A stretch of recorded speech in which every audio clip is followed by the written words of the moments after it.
बताओ जैसी ने जलालपुरिया भौजी गई है, जलालपुरिया भौजी गई है, जलालपुरिया दीदी है, पगड़िया वाली जलालपुरिया भौजी है। तो गिट्टिया पहचान लेते हैं भैया, सब जने कंफ्यूज क्या हो जनिया। जलालपुरिया दीदी दीदी है, भाभी है 45 दू चैनल है यहरन देख लब जान पहचान के कोनो मोहताज ना हमें जलालपुरिया भौजी हमार भौजी दीदी है। हां गीत कैसे लगी आप लोग जरूर बताएं, समझ लो नाना भौजी ये कालू। हां गीत कैसे लगी लोग जरूर बताएं।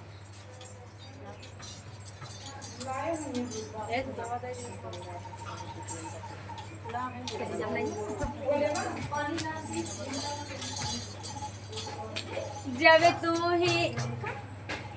तू ही राजा दारू पी के यही बाकी हम धनियाना फेंकी हम धनियाना चली जावे नहीं हरवा की हम धनियाना चली जावे नहीं हरवा की हम धनियाना चली जावे नहीं हरवा की हम धनियाना चली जावे नहीं हरवा की हम धनियाना तू ही धनिया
जाऊ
इतना मारा थी देखा पीछे पीछे एकदम पीछा करे रहा थी चाहे पीछा ना चली गई बहुत माना ना पिया चाहे वही सुहागिन इतना नहीं के पिया माना था दोनों पे